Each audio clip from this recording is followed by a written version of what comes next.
اتقوا الله حق تقاته ولا تموتن إلا وأنتم مسلمون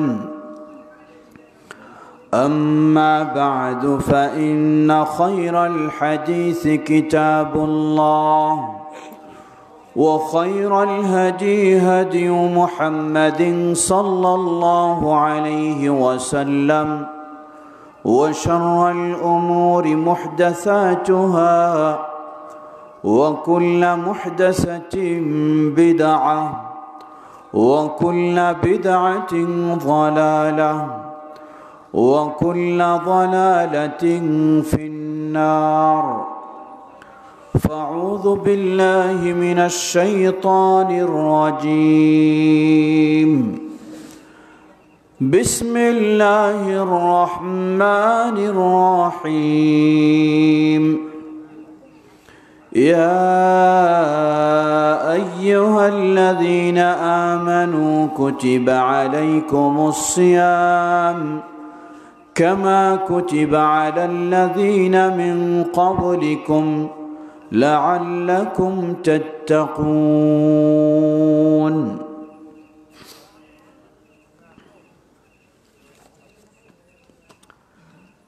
নারায়ণগঞ্জ জেলা ও রূপগঞ্জ উপজেলার অধীনে অবস্থিত দিঘলিয়ার টেক বাগবাড়ি জামে মসজিদ কর্তৃক আয়োজিত আজকের এই ওয়াজ মাহফিলের সম্মানিত সুযোগ্য সভাপতি, মাননীয় প্রধান অতিথি এবং বিশেষ করে আজকের প্রধান আলোচক, যিনি এতক্ষণ যাবৎ আপনাদের মাঝে কোরআন এবং সুন্নাহর আলোকে অত্যন্ত মূল্যবান আলোচনা উপস্থাপন করলেন এবং মসজিদের উন্নয়নে আপনাদের কাছ থেকে বিপুল পরিমাণে অর্থ ও সহযোগিতা সংগ্রহের ভূমিকা পালন করলেন অত্র এলাকার ওই কৃতি সন্তান, বিশিষ্ট আলিমে দ্বীন, বাংলাদেশ জমিয়ত আহলে হাদিসের সম্মানিত সহসভাপতি প্রফেসর ডক্টর মোহাম্মদ রইসুদ্দিন হাফিজাহুল্লাহ, আমন্ত্রিত অন্যান্য উলামায়ে কেরাম, শেখ আরমান উদ্দিন, শেখ নজরুল ইসলাম রাজ, শেখ মোহাম্মদ জুলফিকার আলী, আপনাদের অত্র মসজিদের সম্মানিত ইমাম ও খতিব, আমাদের অত্যন্ত স্নেহভাজন শেখ হাফেজ গোলাম কিবরিয়া ও অন্যান্য সম্মানিত অতিথিবৃন্দ, আমার সামনে সমবেত প্রিয় দিনী ভাই ও পর্দার আড়ের বোনেরা, আজকে আমরা লক্ষ্য করছি আমাদের আলোচনা বা এই মাহফিল হচ্ছে মসজিদে, যেই মসজিদের দৃশ্যটা প্রমাণ করে এটি নির্মাণাধীন মসজিদ। দোয়া করি যারা এই মসজিদে জায়গা দিয়েছেন, বিভিন্ন সহযোগিতা আজকে দিলেন এবং অতীতেও দিয়েছেন, আল্লাহ সকলের এই সহযোগিতাকে কবুল করে নিন। এর বিনিময়ে জান্নাতুল ফেরদাউসে সকলকে অট্টালিকা দান করুন এবং দ্রুত যেন মসজিদটি সম্পন্ন করা যায়, আল্লাহ আমাদের সকলকে সে তৌফিক দান করুন। সমবেত দিনে ভাই সকল, বক্তব্য আমরা বিভিন্ন বিষয়ে বিভিন্ন জনের কাছে শুনেছি। অত্যন্ত আনন্দের সাথে বলতে চাই, খুব সন্নিকটে পৌঁছে গেছি। কিসের সন্নিকটে? রমাদান। দীর্ঘদিন নয়, মাত্র কয়েকদিনের পরেই আমরা রমাদান মাস পাব, যেই মাস পাওয়ার জন্য দীর্ঘ 11 মাস ধরে আমরা অপেক্ষা করছি। আল্লাহ আমাদেরকে সুস্থতার সাথে, ঈমানের সাথে রমাদান মাস পাওয়ার এবং রমাদানের ইবাদত করার আল্লাহ আমাদেরকে তৌফিক দান করুন। আমরা যেন আল্লাহর প্রিয় বান্দা হওয়ার সৌভাগ্য লাভ করতে পারি রমাদানে। আল্লাহ আমাদের সকলের জন্য সেটি সহজ করে দিন। আমি যেহেতু রমাদান মাস কাছেই, আগে একটু রমাদান কেন্দ্রিক কিছু গুরুত্বপূর্ণ বিষয় একটু শুধু স্মরণ করে দিতে চাই। রমাদান মাস নতুন কিছু নয়, প্রতি বছরেই আমরা পাই, কম বেশি সকলেরই জানা রয়েছে। এরপরও একটু স্মরণ করে দেওয়া, যাতে রমাদান মাসের এই মর্যাদা লাভ করতে হলে অবশ্যই আমাদেরকে কিছুটা জানতে হবে। না জানলে সঠিকভাবে কোনো কাজই করা সম্ভব হবে না। এজন্যই ইসলামে ইবাদতের জন্য শর্তই হলো আগে আমাদেরকে জ্ঞান অর্জন করতে হবে। আল্লাহ রাব্বুল আলামিন বলেন, ফা'লাম আন্নাহু লা ইলাহা ইল্লাল্লাহ ওয়াস্তাগফির লিযামবিকা ওয়ালিল মুমিনিনা ওয়াল মুমিনাত। লা ইলাহা ইল্লাল্লাহর প্রতি ঈমান আনতে হলেও লা ইলাহা ইল্লাল্লাহর জ্ঞান অর্জন করতে হবে। তাই ইসলামে আকীদা আমল যা কিছু করব সবগুলি আল্লাহর কাছে কবুল হতে হলে এর পূর্বে আমাদেরকে জ্ঞান অর্জন করতে হবে। আল্লাহ সুবহানাহু ওয়া তাআলা বলেন, ইয়া আইয়ুহাল্লাযীনা আমানু কুতিবা আলাইকুমুস সিয়াম কামা কুতিবা আলাল্লাযীনা মিন ক্বাবলিকুম লাআল্লাকুম তাত্তাকুন। ওহে যারা ঈমান এনেছো, তোমাদের জন্য রমাদানের সিয়াম ফরজ করা হয়েছে, যেমন তোমাদের পূর্ববর্তী যারা ছিল তাদের উপর ফরজ করা হয়েছিল। কি উপকার? লাআল্লাকুম তাত্তাকুন। তোমরা যদি রমাদানের সিয়াম সঠিকভাবে পালন করো, আশা করা যাবে তোমরা মুত্তাকি হবে, সংযমী হবে, পরহেজগার হবে। বলবেন কেউ, বুঝলাম রমাদানের সিয়াম পালনের মাধ্যমে মুত্তাকি হব, তাহলে মুত্তাকি হলে কি উপকার? জবাব, আল্লাহ সুবহানাহু ওয়া তাআলা কোরআনুল কারীমে আমাদেরকে অগ্রিম প্রতিশ্রুতি দিয়েছেন। আল্লাহ বলছেন, মাসালুল জান্নাতিল্লাতী ওয়াইদাল মুত্তাকুন। সেই জান্নাতের দৃষ্টান্ত যেই জান্নাত মুত্তাকিনদের জন্য প্রতিশ্রুতি দেওয়া হয়েছে। বলুন সুবহানাল্লাহ। এর মানে মুত্তাকি হতে পারলেই নিশ্চিত কি? জান্নাত, নিশ্চিত জান্নাত।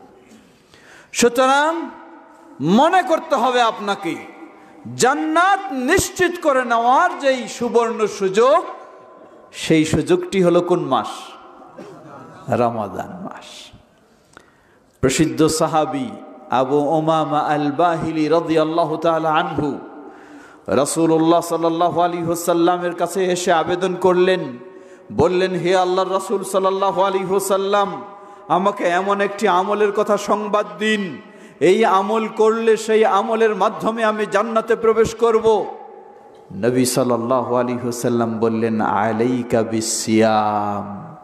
তোমার কর্তব্য হলো তুমি কি পালন করবে? সিয়াম পালন করবে। তাহলে এই সিয়াম আমলটাই তোমাকে নিয়ে যাবে কোথায়? জান্নাতে। বলুন সুবহানাল্লাহ। সাহাবীর কাছে বিষয়টি খুব তৃপ্তিদায়ক মনে হলো না। আবার ঘুরে গিয়ে আবার জিজ্ঞাসা করছেন, বললেন, আমাকে এমন একটি আমলের সংবাদ দিন, ওই আমল করলে আমি নিশ্চিত জান্নাতে প্রবেশ করব। আবার রাসূল সাল্লাল্লাহু আলাইহি ওয়াসাল্লাম বললেন, আলাইকা বিসিয়াম ফাইন্নাস সিয়ামা লা ইদলা লাহা। তোমার দায়িত্ব, কর্তব্য হলো সিয়াম পালন করা, কারণ জান্নাতে যাওয়ার জন্য সিয়ামের বিকল্প কিছু নেই। বলুন সুবহানাল্লাহ। প্রিয় ভাইরা আমার, সেই সুসংবাদ আমাদের লক্ষ্য করুন। সহিহুল বুখারীর হাদিসে যা আমরা সবাই জানি, আল্লাহ রাসূল সাল্লাল্লাহু আলাইহি ওয়াসাল্লাম বলেন, ইন্না ফিল জান্নাতি বাবা ইউকালু লাহু আর-রায়্যান। জান্নাতের একটি দরজা, নাম কি? আর-রায়্যান। সুবহানাল্লাহ। লা ইয়াদখুলু ফীহি ইল্লা আস-সাইমুন। এই দরজা দিয়ে সালাত আদায় করলেও প্রবেশ করা যাবে না, যাকাত দিলেও যাবে না, দান সদকা করলেও যাবে না। শুধুমাত্র যারা সিয়াম পালন করবে তারাই এই দরজা দিয়ে প্রবেশ করতে পারবে। আল্লাহর রাসূল সাল্লাল্লাহু আলাইহি সাল্লাম বললেন, রোজাদাররা যখন এই দরজা দিয়ে প্রবেশ করা শেষ হবে, দরজা বন্ধ করে দেওয়া হবে, আর কারো জন্য খোলা হবে না। বলুন সুবহানাল্লাহ। সুতরাং রমাদান মাস মানে সিয়ামের মাধ্যমে আমরা যেন জান্নাতকে নিশ্চিত করে নিতে পারবো। আল্লাহ আমাদের তৌফিক দান করুন। প্রিয় ভাইরা আমার, রমাদান মাস হলো বিশেষ রহমতের মাস। এই মাস হলো বিশেষ মাগফিরাতের মাস। এই মাস হলো বিশেষভাবে জাহান্নাম থেকে মুক্তি লাভের মাস। সুপ্রসিদ্ধ একটা হাদিস আছে না, কি বলে?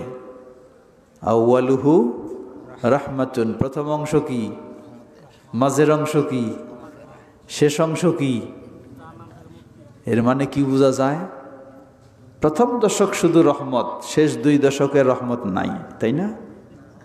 হ্যাঁ, মাঝের দশক শুধু মাগফিরাত, প্রথম আর শেষ দশকে মাগফিরাত নাই। শেষ দশক শুধু নাজাত, জাহান্নাম থেকে মুক্তি। এর মানে প্রথম 2 দশকে মুক্তি, এটাই নাকি? হ্যাঁ, জবাব না, এটা নয়। গোটা মাসটাই হলো বিশেষ রহমতের, গোটা মাসটাই হলো বিশেষ মাগফিরাতের, গোটা মাসটাই হলো বিশেষভাবে জাহান্নাম থেকে মুক্তি লাভের। বলুন সুবহানাল্লাহ। তাই এই হাদিস যদিও বহুল প্রচলিত, একদিকে সনদের দিক থেকে হাদিসটি সহিহ নয়, অপর দিক থেকে অনেক সহিহ হাদিসের এটি বিরোধী। সহিহ হাদিসে আল্লাহ রাসূল সাল্লাল্লাহু আলাইহি সাল্লাম বলেন, রমাদান মাস যখন শুরু হয়, ফুতিহাত আবওয়াবুর রাহমা, আল্লাহর পক্ষ থেকে বিশেষভাবে রহমতের দরজা খুলে দেওয়া হয়। বলুন সুবহানাল্লাহ। কতদিন? গোটা মাস। মাস যতদিন রহমতের দরজা খোলা থাকবে ততদিন। অন্য হাদিসে আমরা পাই, সেটিও সহিহুল বুখারীর হাদিস, মান সামা রমাদানা ঈমানান ওয়া ইহতিসাবা গুফিরা লাহু মা তাকদ্দামা মিন যামবিহি, যে ব্যক্তি ঈমানের সাথে সওয়াবের আশায় রমাদান মাসের সিয়াম পালন করবে, তার অতীতের গুনাহগুলিকে ক্ষমা করে দেওয়া হবে। বলুন সুবহানাল্লাহ। কয়দিন এটা? মাঝের দশক শুধু না? হ্যাঁ, এই ক্ষমা কি মাঝের দশক শুধু? ক্ষমা তো 1 তারিখ থেকেই শুরু, শেষ তারিখ পর্যন্ত। তাহলে এই হাদিস বলে দিচ্ছে গোটা মাসটাই কি ক্ষমা, মাগফিরাতের। গোটা মাসটাই হলো বিশেষ মাগফিরাতের। অন্য হাদিসে আল্লাহ রাসূল সাল্লাল্লাহু আলাইহি সাল্লাম বললেন, মান কামা রমাদানা ঈমানান ওয়া ইহতিসাবা গুফিরা লাহু মা তাকদ্দামা মিন যামবিহি, যে ব্যক্তি সওয়াবের আশায় ঈমানের সাথে রমাদানের রাতগুলিতে কিয়াম করবে, অর্থাৎ সালাতুত তারাবিহ আদায় করবে, তাহলে এর বিনিময় অতীতের গুনাহগুলিকে ক্ষমা করে দেওয়া হবে। বলুন সুবহানাল্লাহ। সেটাও তো প্রতিদিন, প্রতি রাত। প্রিয় ভাইরা আমার, এক সময় ছিল আমাদের ভাইরা যারা 20 রাকাত পড়েন তারাবি, আমাদেরকে দলিল দেখাইতে চান। কিসের দলিল জানেন? কোরআন হাদিসের দলিল না, দলিল হলো মক্কা মদিনার দলিল। কিসের দলিল? কই দেখেন না, যদি ঠিক না হয় তাহলে মক্কায় কেন 20 রাকাত হয়, মদিনায় কেন 20 রাকাত হয়? এই দলিলটা করোনা থেকে বন্ধ হয়ে গেছে। বলুন আলহামদুলিল্লাহ। করোনা থেকে বন্ধ হয়ে গেছে মানে এখন আর মক্কা মদিনায় 20 রাকাত হয় না, এখন হয় সেখানে 11 রাকাত। বলুন আলহামদুলিল্লাহ। এখন সেই মক্কায় এবারও ঘোষণা দিয়েছে সেখানে 11 রাকাত, মদিনায় 11 রাকাত। এখন আর মক্কা মদিনার দলিল দেখানোর সুযোগ নাই। আল্লাহ বুঝার তৌফিক দান করুন। আরো একটি বড় সুসংবাদ, এবার রমাদান মাস আসলে আপনারা তো আলহামদুলিল্লাহ বিশাল এরিয়া, চতুর্দিকেই আহলে হাদিস, তাই না? অনেক জায়গা আছে আহলে হাদিস মসজিদ একটি, চতুর্দিকে অন্যদের মসজিদ। তাদেরকে খুব কঠিনভাবে চলতে হয়। একটা কথা বললেও দোষ, হ্যাঁ, একটা কিছু করলেও দোষ, খালি ভুল ধরার সুযোগ খোঁজে। তো রমাদান মাস আসলে শান্তিমতো ইফতারের জন্য আজান দিতে পারে না। কারণটা কি? ইফতারের আজানের কি ভিন্নতা রয়েছে, তাই না? আহলুল হাদিসেরা আজান দিয়ে থাকে কখন? সূর্য অস্ত গেলে। কারণ সহিহুল বুখারীর হাদিসে এসেছে, আল্লাহ রাসূল সাল্লাম বলেন, ইযা গারাবাতিশ শামস ওয়াজাবাল ফিতরু, ইযা গাবাতিশ শামস, ইযা গাবাতিশ শামসু ওয়াজাবাল ফিতরু, রাওয়াহুল বুখারী। সহিহুল বুখারীর হাদিস। পশ্চিম আকাশে সূর্য অস্ত গেলে রোজাদারের জন্য ওয়াজিব হলো ইফতার করতে হবে। অনেকে বলে না, এই 10-12 ঘন্টা না খেয়ে থাকতে পারলাম, আর 10টা মিনিট দেরি হয় না, বলে না? হ্যাঁ, আর 10টা মিনিট দেরি হয় না। এ কথা বলা কখনো জায়েজ নেই। এখানে ইচ্ছা মতো আপনি ইফতার করবেন এই সুযোগ নেই। আল্লাহ রাসূল সাল্লাল্লাহু আলাইহি সাল্লাম কি শব্দ ব্যবহার করেছেন? বলেছেন যে ইযা গাবাতিশ শামস ওয়াজাবাল ফিতরু, সূর্য যদি অস্ত যায় নিশ্চিত আপনি জানতে পারেন ওয়াজাবাল ফিতরু, ইফতার করা ওয়াজিব হয়ে যায়। ওয়াজিব মানে কি? ওয়াজিব মানে যদি না করেন কবিরা গুনাহ হবে, যদি না করেন কবিরা গুনাহ হবে। তাহলে এখানে বলার সুযোগ নাই যে 10-12 ঘন্টা পারলাম আর 5টা মিনিট ধৈর্য ধরে না, এই কথা বলার সুযোগ নেই। আপনাকে সময় নিশ্চিত যখন হয়েছে ইফতার করতে হবে। নিশ্চিত আলহামদুলিল্লাহ বাংলাদেশ আবহাওয়া দফতরের তথ্য অনুযায়ী আহলুল হাদিসেরা নিশ্চিত হয় যে আলহামদুলিল্লাহ সূর্য অস্ত গেছে। তারা কি করে? আজানও দেয়, ইফতারও করে। কিন্তু আমাদের অন্য ভাইদের এখনো তারা সন্দেহের মধ্যে হাবুডুবু খাচ্ছে। সন্দেহ দূর করার জন্য কি কমপক্ষে 3 থেকে 4 মিনিট অপেক্ষা করে, সন্দেহটা যখন দূর হয় তারপরে কি করে? ইফতার করে। এই একটা দ্বন্দ্ব শুরু হয়ে যায়।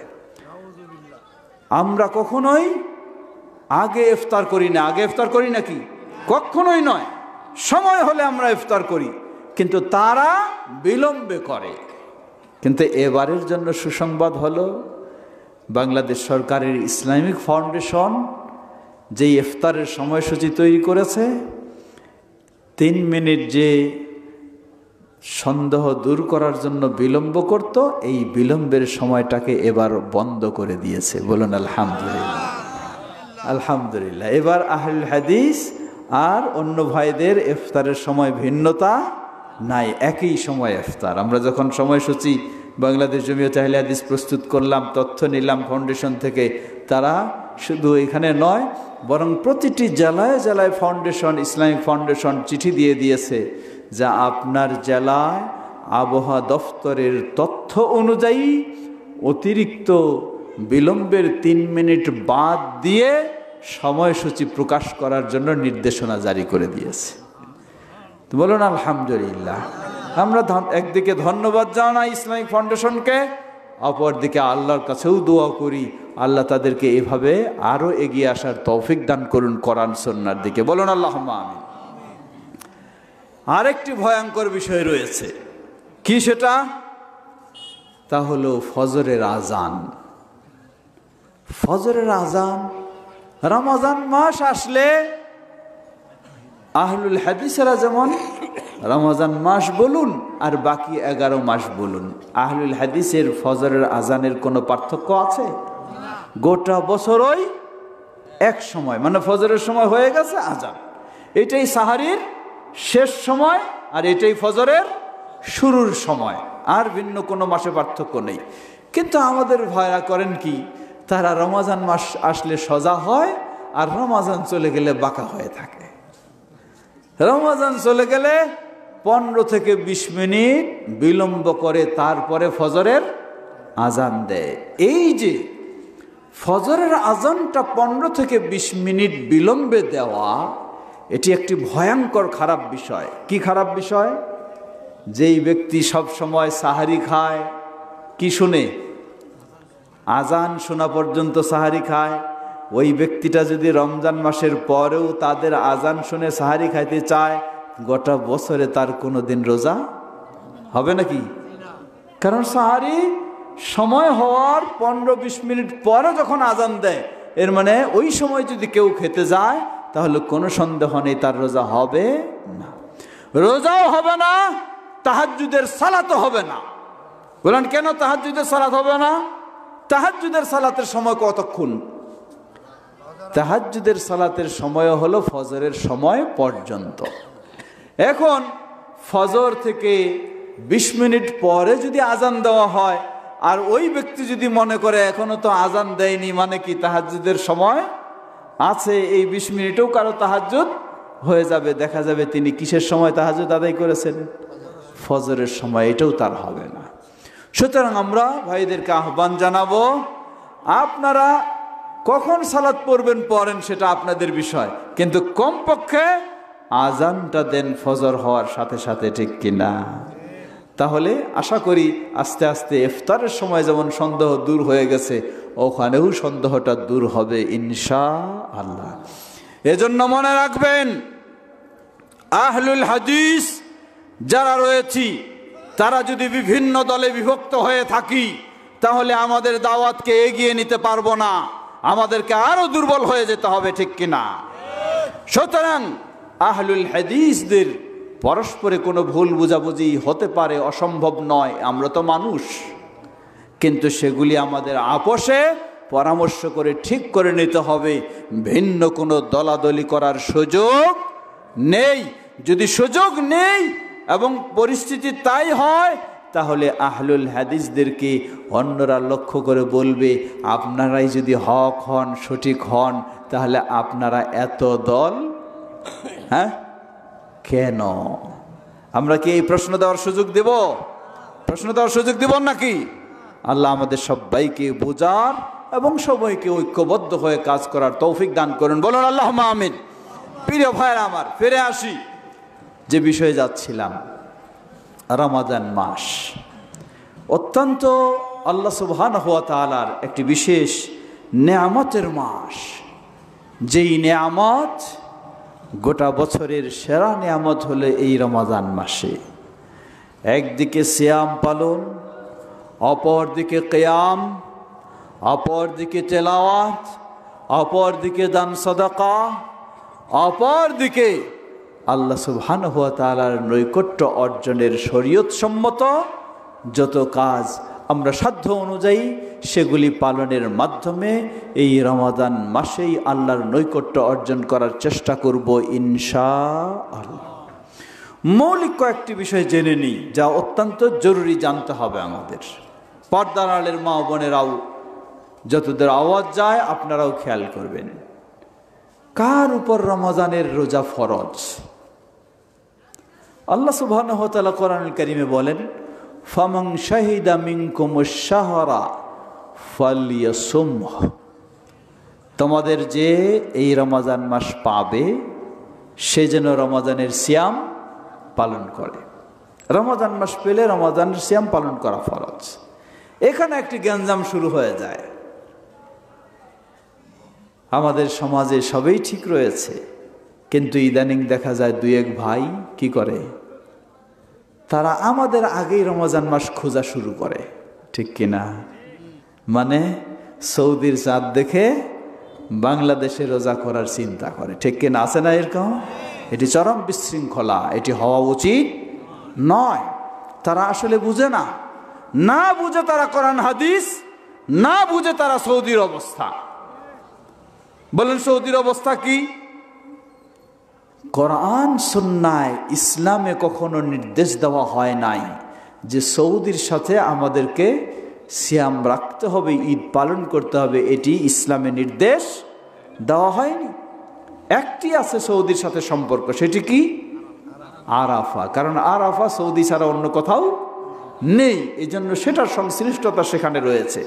আর নর্মালি রমাদানের সিয়াম শুরু করা, ঈদ শুরু করা, সবগুলি হলো আল্লাহ রাসূল সাল্লাল্লাহু আলাইহি ওয়াসাল্লাম বলেন, সুমু লিরুইয়াতিহি ওয়া আফতিরু লিরুইয়াতিহি ফাইন গুম্মা আলাইকুম ফাকদিরু লাহু 30 ইয়াওমা।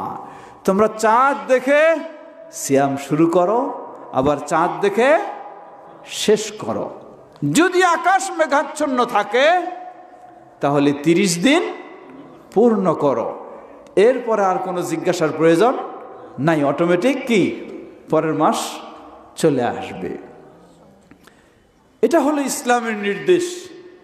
যারা এখন একদিন আগেই মাস শুরু করতে চান সৌদির অনুসরণ করে, আমরা বলবো তারা অবশ্যই ভুলের মধ্যে রয়েছে এবং ভয়াবহ একটি পরিবেশ নষ্ট করছে বিশৃঙ্খলা করার মাধ্যমে। কারণ সৌদি আরবের নীতি কি মনে রাখবেন, প্রতি বছর সৌদি আরবের একদিন আগে পৃথিবীতে চাঁদ দেখা যায়। সৌদি আরবের একদিন আগে, খালি বাংলাদেশের নয়। কারণ সৌদির আরো পশ্চিমে দেশ রয়েছে, সর্বপশ্চিমে সর্বপ্রথম চাঁদ দেখা যায়। চাঁদ দেখার ক্ষেত্রে নিয়ম হলো সর্বপশ্চিমে সর্বপ্রথম চাঁদ দেখা যায়। তাহলে আমাদের পশ্চিমে যেমন সৌদি আরব 3 ঘন্টার দূরত্বে, এজন্য তারা আমাদের একদিন আগে দেখার সুযোগ পায়। তাহলে সৌদি আরবের পশ্চিমে যারা 3 ঘন্টা 6 ঘন্টা 9 ঘন্টা দূরে, তারা কি সৌদি আরবের আরো আগে চাঁদ দেখার সুযোগ পায়। এটি প্রতি বছরে হয়। সৌদি আরব সেই সংবাদ জানে, জানার পরও কোনো দিন সৌদি আরব অন্যের সংবাদ নিয়ে সৌদি আরবে সিয়াম পালন করে না। সৌদি আরবে কি করে, নিজের দেশে ওলামাদের বোর্ড রয়েছে, সেই বোর্ড নিজের দেশে যখন চাঁদ দেখে, দেখার পর রাষ্ট্রীয়ভাবে ঘোষণা দেয়, তারপর তারা সিয়াম শুরু করে এবং ঈদ পালন করে। কথাটা খেয়াল করবেন, এটা হলো সৌদির অবস্থান। যদি সৌদির অবস্থান এটাই হয়, তাহলে আমাদের দেশে চাঁদ দেখে যখন ডিক্লারেশন দেওয়া হয়, এরপরে আমরা শুরু করি, তাহলে সৌদির নীতি আর আমাদের নীতি এক না ভিন্ন? অবশ্যই এক, কোনো ভিন্নতা নাই। তাহলে আপনি সৌদি আরবের অনুসরণ করতেছেন কোন দৃষ্টিকোণ থেকে? নিশ্চয়ই এটি আপনার একটি ভুল ছাড়া কিছুই নয়। লক্ষ্য করুন আরো সৌদি আরবের বিশ্ব সেরা আলেমদের ফতোয়া কি। ইমাম ইবনে বাজ রাহিমাহুল্লাহ, ইমাম ইবনে উসাইমিন রাহিমাহুল্লাহ, তাদেরকে জিজ্ঞাসা করা হয়েছে, যারা বাংলাদেশের মতো দেশে সৌদি নাগরিক রাষ্ট্র দূতাবাসে কর্মরত, পাকিস্তানে দূতাবাসে কর্মরত, এই ব্যক্তিরা তো বাঙালি নয়, পাকিস্তানি নয়, এরাও হলো সৌদি নাগরিক। তাহলে এই সৌদি নাগরিকেরা বাংলাদেশের মুসলমানদের সাথে বা পাকিস্তানের মুসলমানদের সাথে তারা যখন রোজা শুরু করে, ঈদ পালন করে, তখন করবে না এরা সৌদির নাগরিক হিসাবে সৌদির সাথে করবে? ইমাম ইবনে বাজ রাহিমাহুল্লাহ, ইবনে উসাইমিন রাহিমাহুল্লাহ, তারা স্পষ্ট ক্লিয়ার ফতোয়া দিলেন যে যারা সৌদি নাগরিক কিন্তু বাংলাদেশে থাকে অথবা পাকিস্তানে থাকে, তাদের জন্য হলো ওয়াজিব ওই জায়গার মুসলমানদের সাথে একত্রে ঈদ পালন করা, সিয়াম পালন করা। বলুন আলহামদুলিল্লাহ। কি দেখুন ফতোয়া, সৌদি নাগরিক হয়েও যদি তার জন্য ওয়াজিব হয়, আর আপনি বাঙালি নাগরিক হয়ে আপনার জন্য হলো সৌদির সাথে করার নিয়ম নাকি? এটি বিশৃঙ্খলা ছাড়া কিছুই নয়। তাই আমরা বলবো সমাজে এই বিশৃঙ্খলা তৈরি কখনো করবেন না। বিশেষ করে তারা আপনাকে আরো কিছু ভুল বুঝায়। কি ভুল বুঝায়? বলে যে রমজানের মাসে সবচেয়ে গুরুত্বপূর্ণ রাত কোনটা? কোন রাত? কদরের রাত। তো কদরের রাত যদি সৌদির সাথে আবাদত না করি তাহলে তো ছুটে যাবে। তো কি কদর সৌদিতে একদিন, বাংলাদেশে আরেক দিন? আল্লাহ কি এভাবে দিবেন নাকি? এই উদ্ভট প্রশ্ন করে। জবাব, আল্লাহ সুবহানাহু ওয়া তাআলার যদি প্রয়োজন দেখা দেয় গোটা বিশ্বে 2 দিন নয় 10 দিন যদি কদরের রাত দেখা দেওয়ার প্রয়োজন হয়, আল্লাহর দেওয়া সক্ষম না অক্ষম? অবশ্যই সক্ষম, এই বিশ্বাস আপনার রাখতে হবে। দ্বিতীয়, এই খরা যুক্তি দিয়ে বলে যে সুতরাং একদিনেই আমাদেরকে কি করতে হবে? সিয়াম শুরু করতে হবে, তাহলে কদরের ইবাদত পাবো, না হলে পাবো না। জবাব, একদিনেও যদি আপনি সিয়াম শুরু করেন তবু কিয়ামত পর্যন্ত কদরের ইবাদত একসাথে করতে পারবেন না। বলেন কেমনে? কদরের রাতের সময় কতটুকু? 24 ঘন্টা। আল্লাহ সুবহানাহু ওয়া তাআলা কোরআনুল কারীমে বললেন হাত্তা মাতলাইল ফাজর, হাত্তা মাতলাইল ফাজর, মানে কদরের ইবাদত শুরু হয় সূর্য অস্ত থেকে ফজর হওয়া পর্যন্ত। এটা হলো কদরের ইবাদতের সময়। এখন লক্ষ্য করুন, সৌদি আরবের আগেও অধিকাংশ বছরেই আমেরিকাতেও চাঁদ দেখা যায় সৌদি আরবের একদিন আগে। তাহলে আপনি সৌদি আরবেরটা ফলো করবেন না আগেরটা ফলো করবেন? অবশ্যই। তাহলে যদি আপনি সৌদির সাথে কদর ইবাদত করেন, তখন তো আপনাকে আমি বলবো যে কদর তো হয়ে গেছে কার সাথে? আমেরিকার সাথে। তাহলে তো আপনি এটাও মিস করলেন। তাহলে কি করতে হবে? আপনাকে আমেরিকার সাথে শুরু করতে হবে, যেহেতু সেটাই সর্বপ্রথম।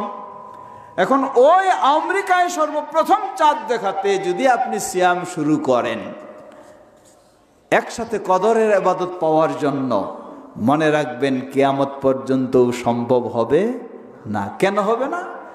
আমেরিকায় যখন তাদের 21শে রাত শুরু হবে, বাংলাদেশে তখন দিন শুরু হবে না রাত শুরু হবে? দিন শুরু হবে। তারা 21শে রাতটা যখন ইবাদত করবে, বাংলাদেশে আপনি দিনের বেলা আছেন। তাহলে কি একসাথে করতে পারবেন জীবনে? কোশ্চিন কালেও পারবেন না। তাহলে কি করবেন? তবুও দেখা যায় যে ওখানে এক সময়, এখানে আরেক সময়। এটাই আপনাকে মনে রাখতে হবে। ইসলাম নির্দেশ দিয়েছে চাঁদ দেখে তোমরা রমাদান শুরু করো।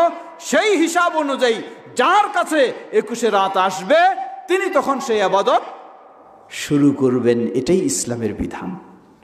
বলুন দলিল কই? জবাব, দলিল আপনি লক্ষ্য করুন, সহিহুল বুখারীর হাদিসে এমন একটি দলিল আল্লাহ রাসূল সাল্লাল্লাহু আলাইহি ওয়াসাল্লাম দিয়েছেন। কি দলিল সেটি? সহিহুল বুখারীর হাদিস, আল্লাহ রাসূল সাল্লাল্লাহু আলাইহি ওয়াসাল্লাম বলেন, ইন্নাল্লাহা তাবারাক ওয়া তাআলা ইয়ানজিলু ইলা সামাঈদ দুনিয়া হিনা ইয়াবকা সুলুসুল লাইল আল আখির। আল্লাহ সুবহানাহু ওয়া তাআলা প্রতি রাতে যখন শেষ তৃতীয়াংশ বাকি থাকে, আল্লাহ রাব্বুল আলামিন পৃথিবীর আসমানে অবতরণ করেন। বলুন সুবহানাল্লাহ। অবতরণ করে ঘোষণা দেন, কেউ কি আছো আমার কাছে ক্ষমা চাইবে, আমি তাকে ক্ষমা করে দেব। কেউ কি আছো আমার কাছে সাহায্য চাইবে, আমি তাকে সাহায্য দেব। কেউ কি আছো আমার কাছে রিজিক চাইবে, আমি তাকে রিজিক দেব। বলুন সুবহানাল্লাহ। স্বয়ং আল্লাহ নিজে এই ঘোষণা দেন প্রতি রাতে। কখন? যখন শেষ তৃতীয়াংশ বাকি থাকে। এখন বলুন তো, এই ঘোষণাটা কার জন্য? এটা তো শুধু বাংলাদেশিদের জন্য এই সুযোগটা না, অন্য আর কারো জন্য না, প্রতিটি মুসলিমের জন্য না, পৃথিবীর যেখানেই থাকুক প্রতিটি মুসলিমের জন্যই এই সুসংবাদ। যদি প্রতিটি মুসলিমের জন্য এই সুসংবাদ হয়, তাহলে উদাহরণস্বরূপ ধরে নেন, সৌদি আরবে যখন রাতের শেষ তৃতীয়াংশ, বাংলাদেশে তো তখন সূর্য উঠে গেছে। এখন কি করবেন? আপনি ওই সময় ইবাদত করবেন নাকি? ওই সময় তাহাজ্জুদ পড়বেন? ওই সময় আল্লাহর কাছে কাঁদবেন? তা কি হইতে পারে কোনোদিন? কোনোদিন সম্ভব হবে না। তাহলে এই মর্যাদাপূর্ণ সময়টি যদি আপনি পেতে চান, নিয়ম কি? নিয়ম হলো যে যেখানে থাকবে সেখানেই যখন রাতের শেষ তৃতীয়াংশ আসবে, তখনই সে সেই সুযোগটি নেওয়ার চেষ্টা করবে। হোক সে আমেরিকায়, হোক সে আফ্রিকায়, হোক সে সৌদি আরবে, হোক সে বাংলাদেশে। এটাই প্রমাণ করে ঠিক একইভাবে ইসলামের বিধান। চাঁদ দেখে সিয়াম শুরু করব, যখন যার কাছে এই কদরের পর্ব আসবে তখনই সে ইবাদত করব। ইনশাআল্লাহ আল্লাহ আমাদেরকে সেই মর্যাদা দেবেন ইনশাআল্লাহ।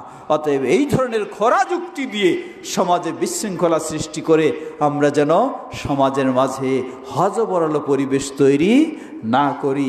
আল্লাহ আমাদের সবাইকে সে বিষয়গুলি বুঝে ঐক্যবদ্ধ হয়ে থাকার তৌফিক দান করুন। বলুন আল্লাহুম্মা। যদি সমস্যা হতো, কোরআন হাদিসের দলিল না থাকতো, তাহলে আমরাই আগে ঘোষণা দিতাম যে না, এটা ভুল, এটা চলবে না। কিন্তু অবশ্যই কোরআন সুন্নাহর দলিলের আলোকে আমাদের যেভাবে সিয়াম হচ্ছে, ঈদ হচ্ছে, সেটা অবশ্যই শরীয়ত সম্মত। তবে হ্যাঁ, গোটা বাংলাদেশ যদি একমত হয়ে অন্য কথাকার সংবাদ অনুযায়ী গ্রহণ করে করতে চায়, তাহলে সেটি জায়েজ হবে। কিন্তু শর্ত কি? শর্ত হলো গোটা বাংলাদেশের এক হয়ে হতে হবে, বিশৃঙ্খলা করা যাবে না। কেউ একদিন কেউ আরেকদিন এটি জায়েজ হবে না, এক হতে হবে। আল্লাহ আমাদের সেভাবেই সঠিকভাবে দিন মেনে চলার তৌফিক দান করুন। বলুন আল্লাহুম্মা আমিন। এখন আসুন, আমি বলছিলাম কিভাবে আমরা সিয়াম শুরু করব। আল্লাহ সুবহানাহু ওয়া তাআলা বললেন, ফামান শাহিদা মিনকুমুশ শাহরা ফালিয়াসুম, যে রমজান মাস পাবে সে যেন রমজানের সিয়াম শুরু করে। এই সিয়াম শুরু করার জন্য কয়েকটি শর্ত। প্রথম হলো মুসলিম হওয়া। কোনো অমুসলিমের জন্য রমজানের সিয়াম ফরজ নয়। অমুসলিমের জন্য ফরজ হলো ইসলামে প্রবেশ করা, অমুসলিমের জন্য ফরজ হলো ইসলাম মানা, আর মুসলিম হলে তারপর তার জন্য সিয়াম। প্রথম শর্ত হলো মুসলিম হওয়া। দ্বিতীয় শর্ত হলো প্রাপ্তবয়স্ক হওয়া। প্রাপ্তবয়স্ক হওয়া মানে কি? প্রাপ্তবয়স্ক হওয়া এর অর্থ এই নয় যে অপ্রাপ্তবয়স্ক যারা তাদের সিয়াম রাখা জায়েজ নেই, এটা নয়। তার জন্য ফরজ নয়, কিন্তু রাখা জায়েজ রয়েছে, বরং প্রশিক্ষণমূলক তাদের রাখানোর ব্যবস্থা করা উচিত। আমরা কত খারাপ পর্যায়ে চলে গেছি লক্ষ্য করুন। অনেক অভিভাবক বলে যে সামনেই তোমার এসএসসি পরীক্ষা, তুমি যদি এখন রমজান মাসে রোজা রাখো তাহলে তোমার পড়ালেখা নষ্ট হবে, পরীক্ষা খারাপ হবে, অতএব কি করো, রোজা বাদ দিয়ে পড়ালেখা করো। নাউজুবিল্লাহ। কোনো মুসলিম বাবা মা সন্তানকে, প্রাপ্তবয়স্ক সন্তানকে ইসলামের ফরজ বিষয় থেকে বিরত রাখতে পারে না। যদি রাখে জেনে নেবেন, যেই বাবা মা ইসলামের ফরজ ইবাদত থেকে সন্তানকে বিরত রাখে, ওই বাবা মার সন্তান আল্লাহর অবাধ্য হয়, যার কারণে সেই পর্যায়ক্রমে দেখবেন বাবা মারও অবাধ্য হবে। আপনি রোজা বন্ধ করে দিয়ে, সালাত বন্ধ করে দিয়ে, সিয়াম বন্ধ করে দিয়ে তাকে অনেক উচ্চ শিক্ষিত করেছেন, কিন্তু ওই সন্তান অনেক উচ্চ শিক্ষিত হয়েছে বটেই, যখন এসে বড় হয়েছে আর আপনি বাবা মা বৃদ্ধ হয়েছেন, ওই সন্তানের ঘরেও আপনার স্থান হবে না। কারণ সে যেখানে আল্লাহকে মানে না, আপনাকেও মানবে না। অপরপক্ষে আপনার সন্তানকে যদি আপনি গড়ে তুলেন, তাকে নামাজি বানান, তাকে রোজাদার বানান, দিনদার বানান, আল্লাহর ভয় তার ভিতরে থাকে, তাহলে ওই সন্তান আল্লাহকে যেমন মেনে চলে, বাবা মাকেও তেমন মেনে চলবে। বাবা মার প্রতিও তার শ্রদ্ধা থাকবে। বাবা মার জন্য সেই হৃদয় থেকে বলবে, রব্বির হামহুমা কামা রব্বায়ানি সাগীরা। পর্দার আড়ালের মা বোনেরা মনে রাখবেন, রাসূল সাল্লাল্লাহু আলাইহি ওয়াসাল্লামের সাহাবীদের আদর্শ কি ছিল। আজকে আমাদের যদি সেই আদর্শে আমরা ফিরে আসতে পারি, তাহলে আমাদের সন্তানেরা হবে আদর্শবান। সহিহুল বুখারীর হাদিস, একজন মহিলা সাহাবী বলছেন, প্রথম হিজরিতে যখন রমাদানের সিয়াম ফরজ হয়নি, রমাদানের সিয়াম ফরজ হয়েছে দ্বিতীয় হিজরি থেকে।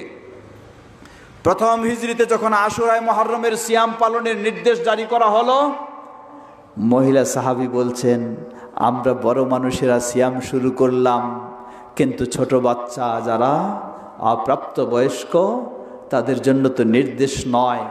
নির্দেশ না হলেও আমরা প্রশিক্ষণমূলক তাদেরকেও কি করলাম, আমাদের সাথে রোজা রাখালাম। ছোট বাচ্চা কিছুক্ষণ পর মায়ের কাছে আসে, খাওয়া চায়। মা বললেন যে আমরা কি করলাম, কিছু খেলনা প্রস্তুত করে বাচ্চাদের হাতে তুলে দিতাম। এই খেলনা পেয়ে খাওয়ার কথা ভুলে যেত। এভাবে আমরা ইফতার পর্যন্ত নিয়ে যেতাম, তারপর তাদের সামনে আমরা খাওয়া প্রস্তুত করে দিতাম। সুবহানাল্লাহ।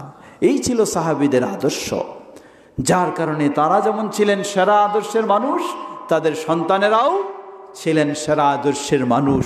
অতএব কোনো মা বাবা কখনো সন্তানকে ইসলামের ইবাদত থেকে, বিশেষ করে ফরজ ইবাদত থেকে বিরত রাখবে, তাকে উচ্চ শিক্ষিত করার জন্য মনে রাখবেন ওই বাবা মাকেই সর্বপ্রথম আঘাত হানবে ওই সন্তান, দুনিয়ার জীবনেও এবং আখিরাতের জীবনেও।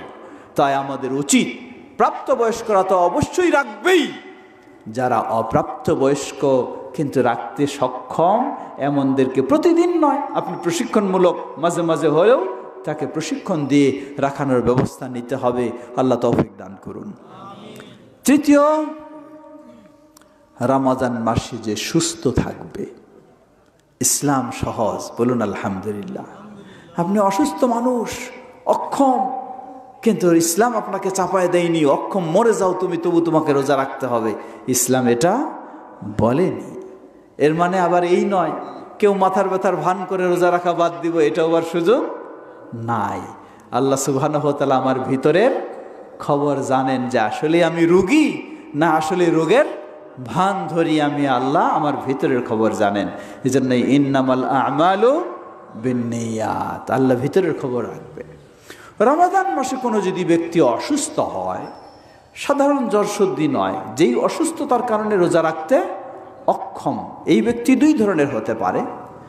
যদি সাময়িক অসুস্থ, মানে হতে পারে রমাদানের পরে সুস্থ হবে, তাহলে তিনি রমাদানে এখন রাখবেন না, রমাদানের পরে যখন সুস্থ হবেন, জয়টি দিন তার ছুটে গেছে সেগুলি তিনি আদায় করে নেবেন। যদি এমন হয় দীর্ঘমেয়াদী রোগ, যেমন কিডনির ভয়াবহ রোগ, অথবা হাই প্রেশার, ডায়াবেটিক্স, অথবা হার্ট বা ইত্যাদির জটিল রোগ, তাহলে এমন ব্যক্তি, যেই ব্যক্তির সুস্থ হওয়ারও আশা করা যায় না, তাহলে সেই ব্যক্তি, অথবা অতি বয়স্ক বৃদ্ধ, অতি বৃদ্ধ হওয়ার কারণেও অক্ষম, এমন ব্যক্তির জন্য ইসলামের বিধান হলো ইতআম ও তাআম, প্রতিদিনের বিনিময়ে একজন দরিদ্র মানুষকে খাওয়াতে হবে। আমাদের সমাজে প্রচলন রয়েছে কি, একজন মানুষকে রোজা রাখাতে হবে। হ্যাঁ, বলে না এরকম? এ কথা সঠিক নয়, এটা ভুল।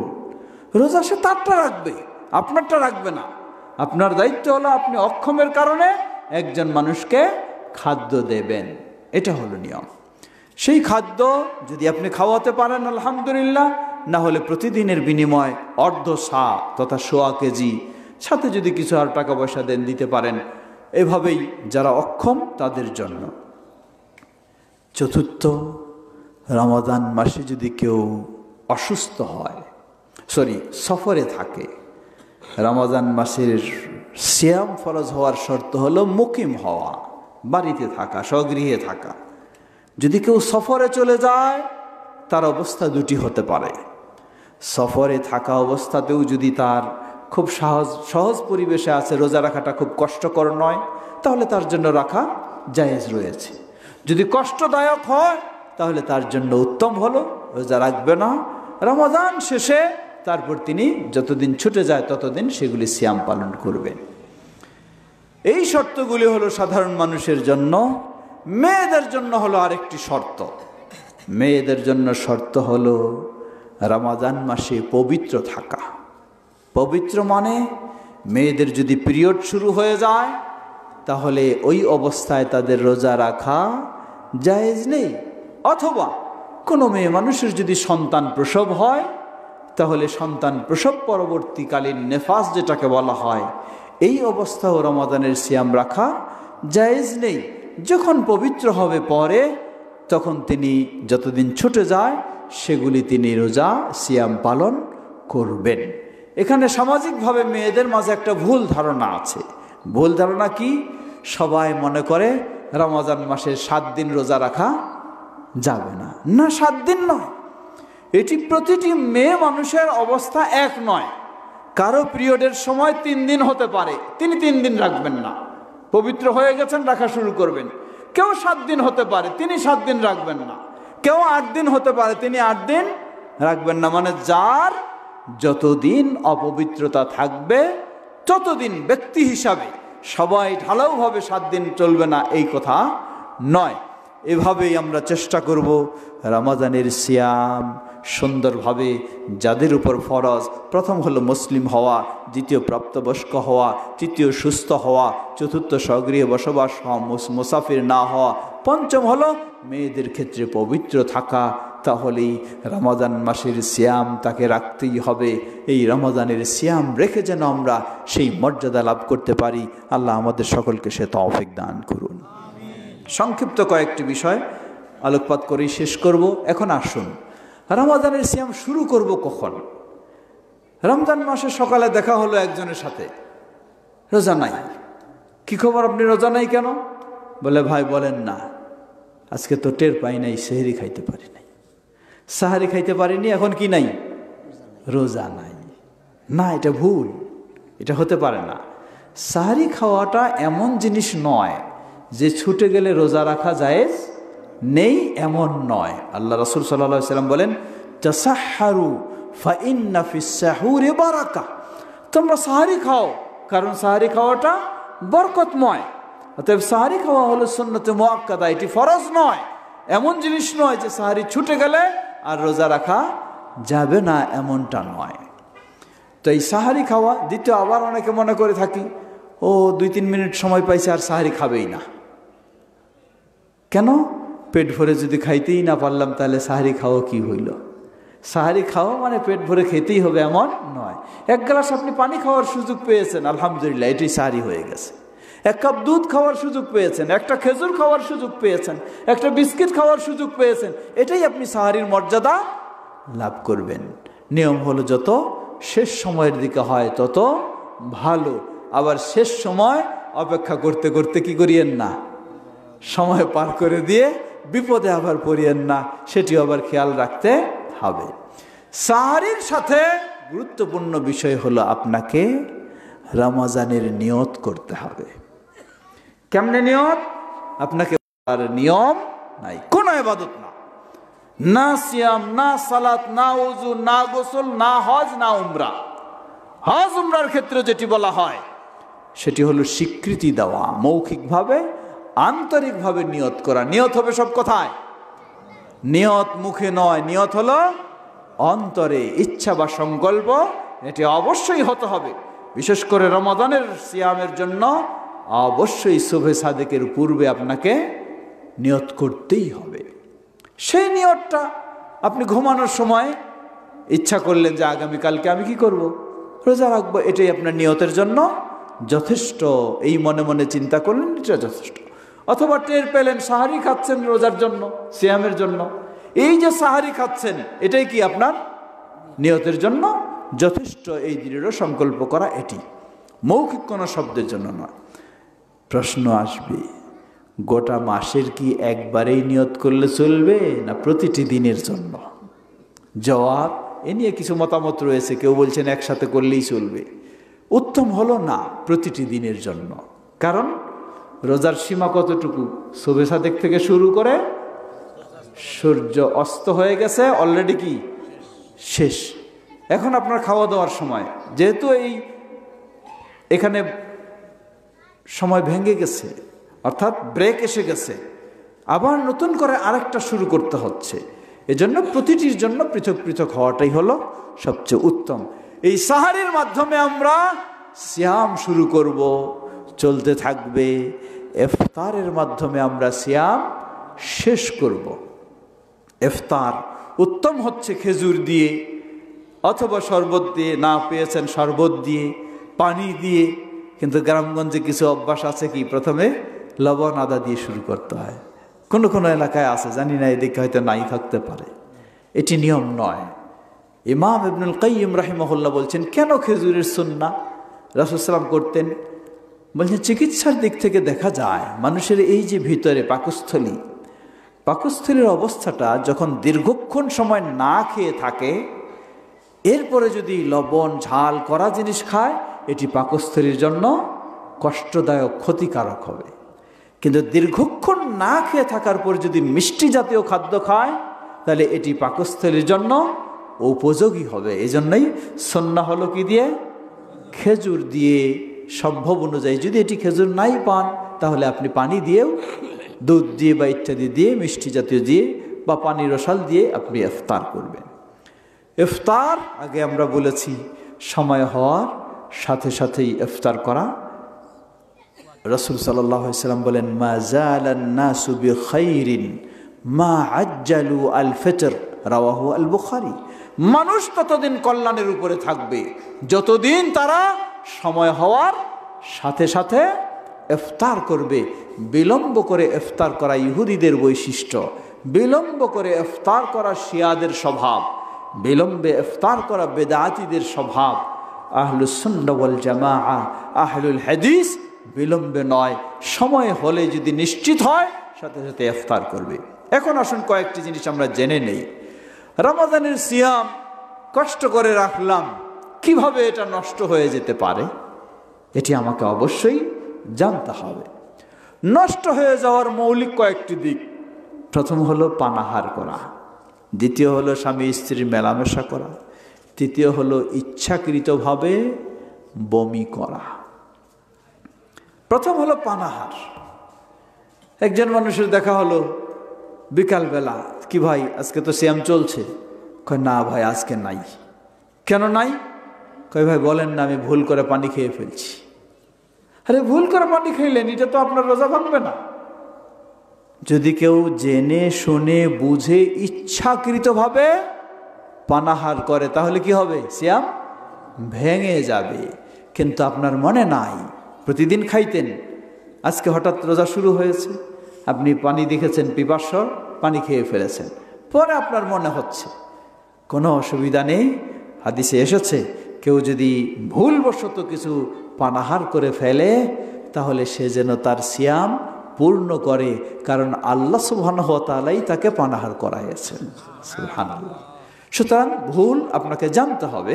আপনি জেনে শুনে ইচ্ছাকৃতভাবে যখন খাবেন, কিছু পান করবেন, সামান্য হলেও কি হবে?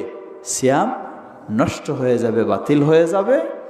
আর ভুলবশত খেয়ে ফেললে, খাইতে খাইতেও যদি আপনার স্মরণ হয়, যখন স্মরণ হবে তখন স্টপ করে দেবেন, মুখে যা আছে সেগুলি ফেলে দেবেন, বাকি অংশটুকু আপনি পূর্ণ করবেন, কোনো অসুবিধা নেই। খাওয়া দাওয়ার মাধ্যমে যদি সিয়াম কেউ ভেঙে ফেলে তাহলে তার জন্য আল্লাহর কাছে তওবা করতে হবে এবং যেটি ভেঙে ফেলবে সেটির জন্য কাজা আদায় করতে হবে। আলাদা ভিন্ন কাফারা প্রমাণিত হয়নি। স্বামী স্ত্রী রমাদানের অবস্থায় দিনের বেলা স্বামী স্ত্রী মেলামেশার মাধ্যমে যদি রমাদানের সিয়াম ভঙ্গ হয়ে যায় তাহলে এই জিনিসটি কঠিন। প্রথম হলো রোজা ভেঙে যাবে, দ্বিতীয় হলো এটা অবশ্যই তাকে রমাদানের পরে কাজা করতে হবে, তৃতীয় হলো তাকে কাফারা দিতে হবে। কাফারা কি? একাধারে ৬০টি রোজা রাখতে হবে। যদি অক্ষম হয় তাহলে ৬০ জন দরিদ্র মানুষকে খাওয়াতে হবে। হাদিস সহিহুল বুখারীর। এক সাহাবী রাসূল সাল্লাল্লাহু আলাইহি ওয়াসাল্লামের কাছে আসলেন, এসে বললেন, হে আল্লাহ রাসূল সাল্লাল্লাহু আলাইহি ওয়াসাল্লাম, আমি তো ধ্বংস হয়ে গেছি। কি হলো তোমার? বললেন যে আমি রোজা অবস্থায় আমার স্ত্রীর সাথে এই করে ফেলেছি। বললেন তাহলে তুমি কি করো? তুমি এটা কাজা করবা এবং তুমি কাফারা দাও। কি কাফারা? যে ৬০টি রোজা রাখতে হবে। বললেন যে আমি শারীরিক দুর্বল, আমার পক্ষে সম্ভব নয় এই ৬০টা রোজা রাখা। তাহলে কি? ৬০ জন দরিদ্রকে খাওয়াও। আল্লাহ রাসূল সাল্লাল্লাহু আলাইহি ওয়াসাল্লাম, আমার মতো গরিব মানুষ নিজের খাওয়া জুটে না, আবার ৬০ জন দরিদ্রকে কেমনে খাওয়াবো? রাসূল সাল্লাল্লাহু আলাইহি ওয়াসাল্লাম কিছু বললেন না, বেচারা বসে আছে। হঠাৎ এর মধ্যে আল্লাহর আরেক বান্দা, তিনি বেশ কিছু খাঁচা ভরা খেজুর নিয়ে এসেছেন যেগুলি দিয়ে ৬০ জনকে খাওয়ানো যাবে। রাসূল সাল্লাল্লাহু আলাইহি ওয়াসাল্লাম খুঁজলেন, কই সেই ব্যক্তি? পেলেন, বললেন এটা নিয়ে যাও, তুমি তোমার কাফারা আদায় করো। এখন আবার প্রশ্ন করলেন, হে আল্লাহ রাসূল সাল্লাল্লাহু আলাইহি ওয়াসাল্লাম, এটা কাকে দিব?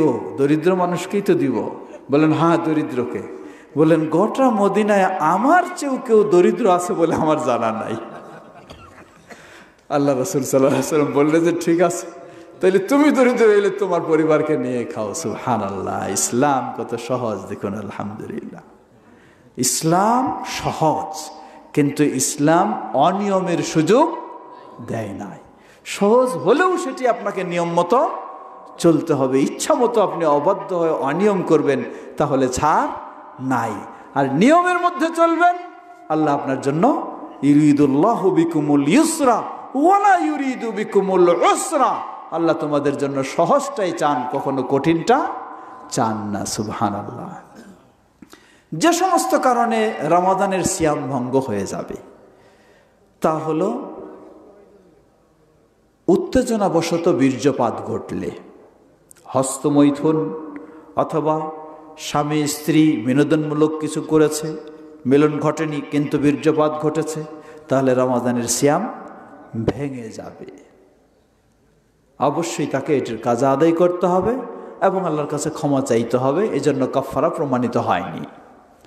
কোনো ব্যক্তি, যুবক মানুষ রমাদানের দিনের বেলা ঘুমিয়ে আছে, যুবক মানুষের তো সব কিছুই গরম, ঘুম থেকে জাগ্রত হয়ে দেখে যে কি কাপড় নষ্ট, স্বপ্নদোষ ঘটে গেছে, এখন কি করবে?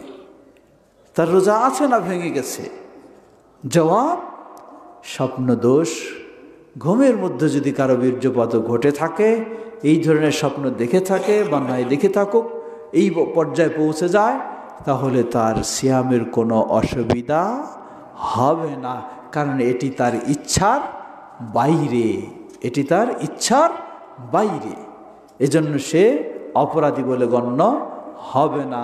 তাই সে ব্যক্তি ঘুম থেকে জাগ্রত হয়ে তার ফরজ গোসল হলে গোসল করে ফেলবে, কিন্তু তার সিয়াম অবশ্যই ইফতার পর্যন্ত কন্টিনিউ করবে। বমি, বমির অবস্থা হলো দুই ধরনের। একজন মানুষ অসুস্থ, বমি আসতেছে, কোনো অসুবিধা নেই, তার সিয়াম কোনো সমস্যা হবে না। কিন্তু কেউ যদি ভান করে মুখে হাত দিয়ে জোর করে বমি করে, তাহলে তার সিয়াম ভঙ্গ হয়ে যাবে। আমরা অবশ্যই সিয়ামের সময় এই বিষয়গুলি খেয়াল রাখব। বিশেষ করে সহিহুল বুখারীর হাদিস, আল্লাহ রাসূল সাল্লাল্লাহু আলাইহি ওয়াসাল্লাম বলেন, মান লাম ইয়াদা কাওলা যুর ফালাইসা লিল্লাহি হাজাতুন ফি আন ইয়াদা তাআমাহু ওয়া শারাবাহু। মান লাম ইয়াদা কাওলা যুরি ওয়াল আমালা বিহি, যে ব্যক্তি মিথ্যা কথা, মিথ্যা কাজ বর্জন করে না, ওই ব্যক্তির সারাদিন পানাহার বর্জন করে সিয়াম পালন করা আল্লাহর কোনো প্রয়োজন নাই।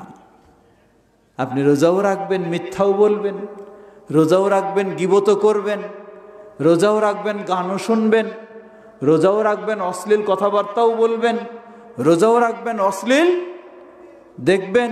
এখন তো মোবাইল কি, অশ্লীল দেখার জন্য সিনেমার হলে যেতে হয় না, অশ্লীল দেখার জন্য কোনো অন্দরমহলে যেতে হয় না, আপনার হাতেই অশ্লীলতার ডিপু। আল্লাহকে ভয় করুন। সিয়াম শুধু খাওয়া বন্ধ করার মাধ্যমে সিয়াম নয়, আপনার সকল অন্যায়গুলিকে বন্ধ করার মাধ্যমেই সিয়াম পালন করতে হবে। আমরা যেন সঠিকভাবেই সিয়াম পালন করে রমজান মাসের এই সুবর্ণ সুযোগ গ্রহণ করে জান্নাতকে নিশ্চিত করে নিতে পারি। আল্লাহ আমাদের তৌফিক দান করুন। প্রিয় ভাইরা আমার, বিশেষ করে রাসূল সাল্লাল্লাহু আলাইহি ওয়াসাল্লাম বলেন, রাগিমান ফরাজুলিন, রাগিমান ফরাজুলিন, রাগিমান ফরাজুলিন মান দাখালা আলাইহি রমাদান সুম্মান সালাখা ক্বাবলা আন ইউগফারা লাহ। ওই ব্যক্তির জন্য দুঃসংবাদ, ওই ব্যক্তির জন্য তিরস্কার, ওই ব্যক্তির জন্য ধিক্কার। কোন ব্যক্তি? যেই ব্যক্তি রমজান মাস পেয়েছে কিন্তু রমজান মাস বিদায় নিয়ে চলে গেছে, অথচ সে আল্লাহর কাছে নিজের গুনাহগুলিকে ক্ষমা করে নিতে পারে নাই। আমরা যেন এমন হতভাগা না হই, আমরা যেন রমজান পেয়ে নিজেদের অপরাধগুলিকে ক্ষমা করে নিয়ে সৌভাগ্যবান হতে পারি। আল্লাহ আমাদের তৌফিক দান করুন। নিজের অপরাধগুলিকে ক্ষমা করে নেব কেমনে? নিজের অপরাধগুলিকে ক্ষমা করে নেওয়ার জন্য, মানুষ অপরাধ করবে, করতেই পারে, এটি স্বাভাবিক, অপরাধ করবে না এমন নয়, কিন্তু অপরাধ করে যদি অপরাধের উপর কি আবার অটল থাকে, এটা হলো নিষিদ্ধ, এটাই হলো বড় অন্যায়। অপরাধ ঘটেছে শয়তানের চক্রান্তে, আবার আমি সেটা থেকে ফিরে আসব, আল্লাহর কাছে তওবা করব। আল্লাহ রাসূল সাল্লাল্লাহু আলাইহি ওয়াসাল্লাম বলেন, আত-তাইবু মিনাল যামবি কালা যামবা লাহ। কোনো ব্যক্তি যদি অপরাধ করে আল্লাহর কাছে তওবা করে, তাহলে এই ব্যক্তিটার অবস্থা হলো নিষ্পাপ ব্যক্তির মতো। বলুন সুবহানাল্লাহ। যার কোনো গুনাহই নাই, ওই নিষ্পাপের মতো। সুতরাং সবসময় তওবার সুযোগ রয়েছে। বিশেষ করে রমাদান হলো আমাদের একটি মহা সুযোগ নিজেদের অপরাধগুলিকে ক্ষমা করে নেওয়ার জন্য। অপরাধ ক্ষমা করে নিতে হলে প্রথম হলো, যেই অপরাধে ছিলাম, ধূমপান করতাম, আবার যদি ধূমপান করতেই থাকি আর তওবা করি, কোনোদিন এই তওবা কবুল হবে না। সুদ ঘুষে আছি, আবার তওবা করতে চাচ্ছি না, এই তওবা কবুল হবে না। প্রথম হলো, যে অন্যায় ছিলাম সেই অন্যায় থেকে আমাকে ফিরে আসতে হবে। দ্বিতীয় হলো, এই প্রতিজ্ঞা হতে হবে আর ভবিষ্যতে সেই অন্যায় কখনো লিপ্ত হব না। বেনামাজি ছিলাম, রমজান মাস আসছে, এখন নামাজ না পড়ে তো উপায় নেই, পড়তেছি, আবার রমাদান চলে গেল, বেনামাজি হয়ে গেলাম, না, এই তাহলে আপনি কোনোই সফল হবেন না, কিছুই নাই আপনার, সবই বাদ শেষ। সুতরাং প্রতিজ্ঞা থাকতে হবে ভবিষ্যতে ওই অন্যায় করব না। আর এই তওবা হতে হবে একমাত্র আল্লাহকে খুশি করার জন্যই। এই তওবা হতে হবে সময়ের মধ্যে, অর্থাৎ মুমূর্ষ অবস্থায় পৌঁছে গেছি, মোর বিদায় নিব ভাব, এখন আমি তওবা করছি, তাহলে এই তওবা আল্লাহর কাছে গ্রহণযোগ্য হবে না। সময়ের মধ্যেই আমাকে তওবা করতে হবে। প্রিয় ভাইরা আমার, পর্দার আড়ালের মা ও বোনেরা, আসুন, রমাদান হলো এই সুবর্ণ সুযোগ, আমরা যেন রমাদানে নিজেদের জীবনকে সুন্দর করে নিতে পারি, পবিত্র হতে পারি, জান্নাতি হওয়ার সৌভাগ্য লাভ করতে পারি। আল্লাহ আমাদের সকলকে সে তৌফিক দান করুন। কথা আর দীর্ঘ না করে এখানে শেষ করতে চাই। এতক্ষণ যাবৎ যে কথাগুলি আমরা শুনেছি, আমরা যেন সেগুলি থেকে উপকৃত হয়ে আমাদের জীবনকে সুন্দর করে জান্নাতের পথে অগ্রসর হতে পারি। আল্লাহ আমাদের তৌফিক দান করুন। আমাদের বাবা মা ভাই বোন যারা বিদায় নিয়ে চলে গেছেন, সেই মুসলিমদের ভুল ত্রুটি ক্ষমা করে আল্লাহ তাদেরকে জান্নাতুল ফেরদাউস নসিব করুন।